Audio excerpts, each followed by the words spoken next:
নমস্কার, আমি শুভঙ্কর দেব। তোমরা থাম্বনেল এবং তাতে লেখা শিরোনাম দেখে নিশ্চয়ই আজকে বুঝে গেছো আজকে আমি কোন বিষয়টা নিয়ে আলোচনা করতে যাচ্ছি। ঠিকই ধরেছ, আজকে যে কবিতাটা নিয়ে আমি আলোচনা করব সেটা 12-এর থার্ড সেমে রয়েছে। কবি নবনীতা দেবসেনের রচিত দিগ্বিজয়ের রূপকথা। কবিতাটা সম্পর্কে বিস্তারিত আলোচনা করার আগে আমি যার সম্পর্কে একটু আলোচনা করব তিনি হলেন কবি নবনীতা সেন। নবনীতা দেব সেন 1938 সালে জন্মগ্রহণ করেছিলেন এবং কয়েক বছর আগেই তিনি প্রয়াত হন 2019 সালে। নবনীতা দেব সেন ছিলেন একাধারে কবি, ঔপন্যাসিক এবং ভ্রমণ কথক হিসেবেও তার প্রচুর রচিত বই রয়েছে। এছাড়াও পাশাপাশি তিনি ছিলেন একজন শিক্ষাবিদ। তিনি যেমন যাদবপুরে এবং ভারতবর্ষের অন্যান্য ইউনিভার্সিটিতেও যেরকম পড়িয়েছেন, সেরকম ভারতবর্ষের বাইরেও তিনি নানান বিশ্ববিদ্যালয়ে কিন্তু শিক্ষাদান দিয়েছিলেন। এছাড়াও আরও একটু পরিচয় রয়েছে যে তিনি যার কন্যা, পিতা ছিলেন নরেন্দ্র দেব লেখক এবং তার মাতা ছিলেন রাধারানী দেবী। নবনীতা দেব সেন বৈবাহিক সূত্রে আবদ্ধ হয়েছিলেন অমর্ত্য সেনের সঙ্গে। অমর্ত্য সেনকে তোমরা সবাই নিশ্চয়ই চেনো। অমর্ত্য সেন একজন বাঙালি অর্থনীতিবিদ, যিনি নোবেল পুরস্কার জয়ী একজন মানুষ। লেখা যে কবিতাটি রয়েছে দিগ্বিজয়ী রূপকথা, এই যে রূপকথা, দেখো রূপকথার গল্প তো আমরা সকলেই শুনেছি। আমরা ছোটোবেলায় আমাদের ঠাকুমা, দাদু, দিদা সকলেই আমাদের রূপকথার গল্প শুনিয়ে থাকে। আমরা বইতেও পড়েছি, এখন তো তোমরা কার্টুনেও দেখতে পারো। তো এই রূপকথা হলো এমন একটা গল্প, এমন একটা কাহিনী যা আমাদের শুনতে বেশ ভালো লাগে, বেশ আমাদের আকৃষ্ট করে। তো সেই রূপকথার কাহিনীর মোড়কে নবনীতা দেব সেন একালে দাঁড়িয়ে তিনি তার ভাবনাকে পরিস্ফুট করেছেন এটি কবিতার মধ্যে দিয়ে। তো এই রূপকথাটা কি ছিল, তিনি কোন রূপকথার কাহিনীটাকে নিয়ে লিখেছেন, তো সেটা একটু দেখে নাও। রূপকথার গল্প তো সকলেই জানি। এক রাজ্যে ছিল এক রাজা। সে রাজার ছিল দুই রানী, এক সৌরানী আর এক দুয়োরানী। সৌরানীর ছেলে হয় রাজা আর দুয়োরানীর ছেলে গরিব। এই কবিতা দুয়োরানী ও তার ছেলেকে নিয়ে। এরপর আমি কবিতাটা লাইন বাই লাইন পড়ব এবং কবিতাটার মাধ্যমে কবি কী বোঝাতে চেয়েছেন সেটা বিস্তারিত আলোচনা করব। চলো দেখো, প্রথমেই রয়েছে রক্তে আমি রাজপুত্র, অর্থাৎ কথক এখানে তিনি নিজেকে পরিচয় দিচ্ছেন যে তিনি রক্তে রাজপুত্র, অর্থাৎ তার রক্তের মধ্যে রাজার যে রক্ত রয়েছে সেই রাজসহ্য মানে শক্তি, রাজশক্তি রয়েছে।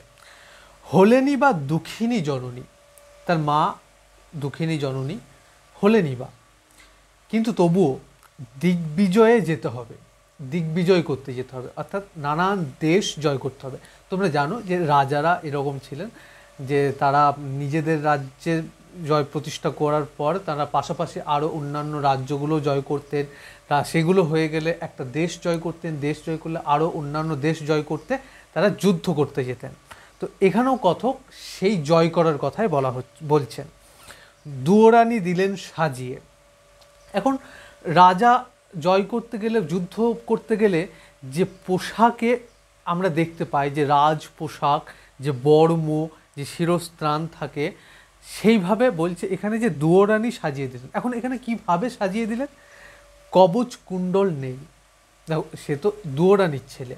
এখানে দুয়োরানী মানে এখানে এটা প্রতীক। এখানে দুয়োরানীর প্রতীক বলতে একটা খুব সাধারণ মানুষের কথা তুলে ধরা হয়েছে, যার মধ্যে রয়েছে দারিদ্র্যের ছাপ, যার মানে অসহায়তা যে মায়ের মধ্যে, কিন্তু তবুও তার যে সন্তান সে স্বপ্ন দেখে সমস্ত কিছু সে জয় করবে, সে এই পৃথিবীকে জয় করবে, সে সমস্ত কাজকে জয় করবে।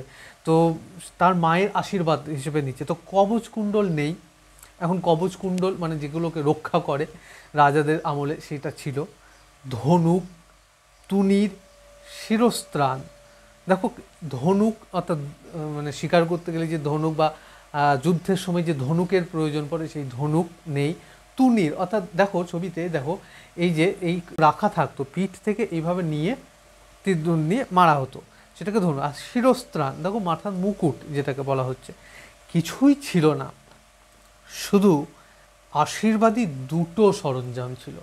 তাহলে এই যে গরিব মায়ের সন্তান হয়ে সে যে স্বপ্ন দেখছে, এই স্বপ্ন দেখার সামর্থ্যটা সে পাচ্ছে, সে শক্তিটা যেখান থেকে পাচ্ছে সেটা হলো দুটো আশীর্বাদের মাধ্যমে। এক নম্বর কি, ভালো করে মনে রাখবে যে সেই দুটো আশীর্বাদ কি, পরীক্ষাতে এটাই আসবে। এক নম্বর হলো বিশ্বাস। অর্থাৎ তুমি যদি তোমার মনকে যদি মনের মধ্যে বিশ্বাস রাখো, নিজের প্রতি যদি সেই আত্মবিশ্বাসটা রাখো যে তুমি যা করতে চাইছো, যে ভালো জিনিস করতে চাইছো, যা তুমি এই মানে মন থেকে পেতে চাইছো, সেটা তুমি পাবেই। সেই বিশ্বাস যদি থাকে তোমার মধ্যে, তুমি যে কোনো জিনিস জয় করতে পারবে।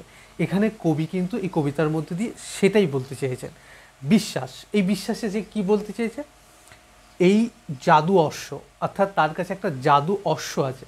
মানে রূপকথার গল্প বা কার্টুনে দেখবে যে ঘোড়াগুলো আকাশে উড়ে চলে যাচ্ছে বা উঠতে পারছে, সেগুলোকে জাদু অশ্ব বলে। এবং সেই ঘোড়াগুলো জায়গা অনুসারে নিজেদেরকে পাল্টে নিচ্ছে। কী রকম পাল্টে নিচ্ছে দেখো, সেই জাদু অশ্ব মরুপথে সেই হয়ে যাবে উট।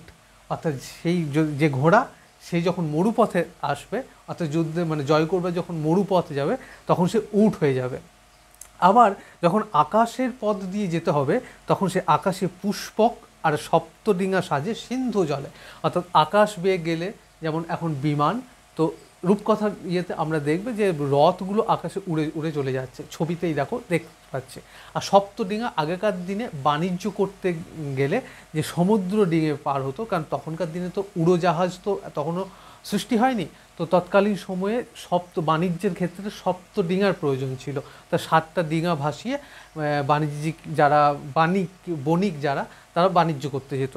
তো সেই রকম সেই অশ্বটা যখন সে সমুদ্রের ওপর দিয়ে যাবে তখন সে ডিঙা হয়ে যাবে, যখন আকাশের উপর দিয়ে তখন সে পুষ্পক রথ হয়ে যাবে, তেপান্তরে হয়ে যাবে পক্ষীরাজ। তার নাম রেখেছি বিশ্বাস। তাহলে এই বিশ্বাস থাকলে আমি যা বিশ্বাস করব সেটাই কিন্তু হবে। আর 2 নম্বর হলো ভালোবাসা। পৃথিবীতে ভালোবাসার থেকে শক্তি আর কোনো কিছু নেই। এটা কালে কালে মানে যুগে যুগে সমস্ত কবি, লেখক, দর্শনবিদরা কিন্তু বলে এসেছে। সুতরাং তোমার মধ্যে যদি ভালোবাসা স্ট্রং থাকে, তোমার উপর যদি তোমার মায়ের আশীর্বাদ হিসেবে ভালোবাসা থাকে, তোমার পরিবারের ভালোবাসা থাকে, তুমি যে কোনো যুদ্ধ জয় করতে পারবে। সেটা জীবন যুদ্ধ হোক, পরীক্ষার যুদ্ধ হোক, তুমি চাকরি, যে কোনো জায়গাতেই তুমি কিন্তু জয়ী হয়ে ফিরবে। তো 2 নম্বর সেটা হলো ভালোবাসা। এই হৃদয়ের খাপে ভরা মন্ত্রপুত অসি।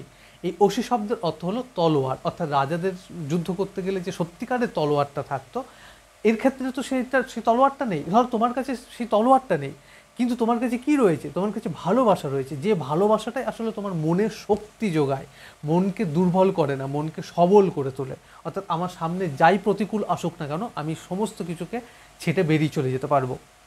শানিত ইস্পাত খণ্ড, অভঙ্গুর, মানে যেটা ভাঙবে না কোনো দিন। তলোয়ার তো, ইস্পাতের তলোয়ার ভেঙে যাবে, কিন্তু তোমার হৃদয়ের মধ্যে যে ভালোবাসা রয়েছে, যে বিশ্বাস, যে আত্মশক্তি রয়েছে, সেইটাকে কিন্তু কেউ ভাঙতে পারবে না। নাম ভালোবাসা। এই দুটোকে সম্বল করেই কবি বলছেন যে কথক পৌঁছে যাবে। অর্থাৎ এই কবিতার যে নায়ক, নিশ্চিত পৌঁছবো সেই তৃষ্ণাহর খরজুরের দ্বীপে। খরজুর মানে খেজুরের দ্বীপ, তৃষ্ণাহর মানে যেখানে পৌঁছে তার এই যে সমস্ত তৃষ্ণাত্ম যে তৃষ্ণা, সেটা মিটে যাবে। তো এই হলো কবিতার মূল বিষয়বস্তু। এখন এই কবিতা থেকে কি ধরনের প্রশ্ন আসবে, তোমাদের তো সব কিছুই এমসিকিউ কোশ্চেন, সেটা এর পরের ভিডিওতে আমি অবশ্যই দেবো। তোমরা যারা ভিডিওটি দেখছো, তাদের ভালো লাগলে ভিডিওটি একটি লাইক করবে, বন্ধুদের সঙ্গে শেয়ার করবে। আর যদি ইচ্ছে করে তাহলে একটু সাবস্ক্রাইব করে রাখবে, কারণ আমি প্রতিদিন তোমাদের এর বিষয় মানে বাংলা বিষয়ের ওপর যা পাঠ্য রয়েছে সেটা যেমন বিশ্লেষণ করব, ঠিক সেরকম তার উপর যে এমসিকিউ কোশ্চেন আসতে পারে সেগুলো নিয়ে আলোচনা করব, সাহিত্যের ইতিহাস আলোচনা করব, ব্যাকরণ আলোচনা করব, এবং বাংলার পাশাপাশি তোমাদের বিজ্ঞানের দিকটাও কিন্তু এই চ্যানেলে নানান রকম স্যাররা এসে তোমাদের আলোচনা করবে। তাই চ্যানেলটা সাবস্ক্রাইব করে রাখো, ভালো লাগলে একটু লাইক। থ্যাংক ইউ, দেখা হচ্ছে পরের ভিডিওতে।